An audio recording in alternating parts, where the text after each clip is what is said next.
avant, je voudrais dire quand même à nos frères et sœurs de ne pas être inquiets par le peu de manifestants martiniquais qui sont autour de nous, parce que dans l'ensemble de la population, les Martiniquais et les Martiniquaises soutiennent les Palestiniens.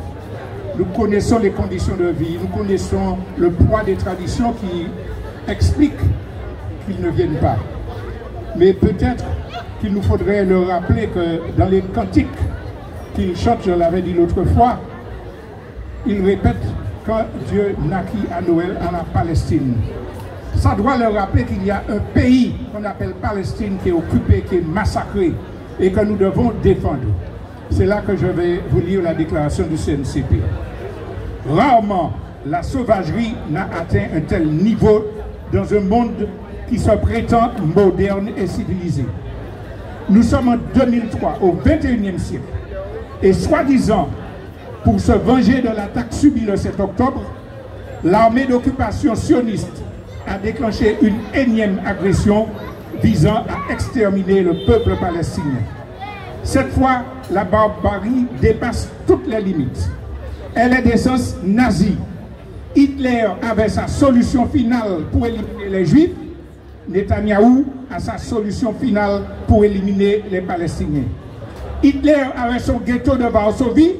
Netanyahou a son ghetto de Gaza. À Gaza, le nombre de tués par les bombardements de l'armée d'occupation a dépassé les 20 000. Je m'excuse auprès du jeune qui a déjà dit tous ces chiffres, mais je crois qu'il mérite d'être ancré dans notre mémoire. L'écrasante majorité sont des civils. Plus de 7 000 enfants ont été déchiquetés. En plus des morts, on dénombre 46 000 blessés, dont la plupart sont dans un état critique. La Cisjordanie, elle aussi, est bombardée. Les colons y ont reçu des dizaines de milliers d'armes et des stocks importants de munitions pour massacrer les Palestiniens. Mais l'énoncé des statistiques ne suffira jamais à nous faire réaliser l'ampleur de la barbarie. Des photos montrent comment l'armée d'occupation traite ses otages palestiniens, jetés sur le sol comme du bétail, nus, les mains liées et les yeux bandés. Évidemment, les médias complices du sionisme ne montreront jamais ces photos. Certains d'entre vous ont peut-être vu cette vidéo dans laquelle un médecin témoin décrit la réalité. Et voilà ce qu'il nous apprend. 212 établissements de santé, dont 24 hôpitaux, ont été visés par les bombardements israéliens. L'hôpital de Shifa, le plus important de Gaza, les hôpitaux pédiatriques de Wontizi et Al-Nasser, les hôpitaux ophtalmologiques et psychiatriques, l'hôpital de rééducation de Wafa, l'hôpital indonésien dont l'honneur ont été ravagés par les bombes. Et l'hôpital pour enfants algérien, lui, il a été visé par des tirs de phosphore blanc, une arme chimique interdite. 3 écoles de médecine et l'université islamique attaquées. 283 travailleurs de santé tués. Des dizaines de médecins ont été enlevés par les troupes d'occupation, dont le directeur du principal hôpital. 100 ambulances ont été mises hors de service. Les convois d'ambulances de Médecins sans frontières et de la Croix-Rouge ont été visés. 75 journalistes tués et 145 autres blessés.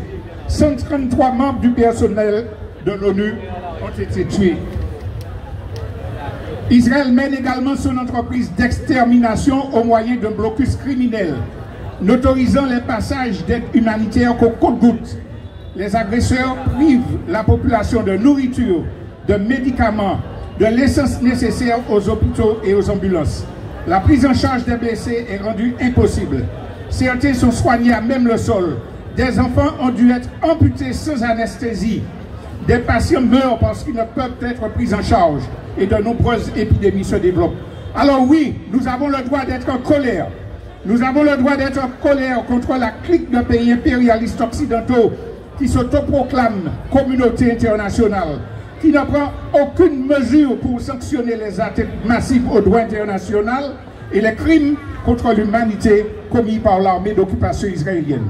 Nous avons le droit d'être en colère contre les États-Unis qui délivrent un permis de génocide aux sionistes en mettant leur veto contre tout cessez-le-feu et en accélérant la livraison d'obus. Nous ne pouvons compter que sur la solidarité et la mobilisation internationale des peuples pour faire cesser le massacre.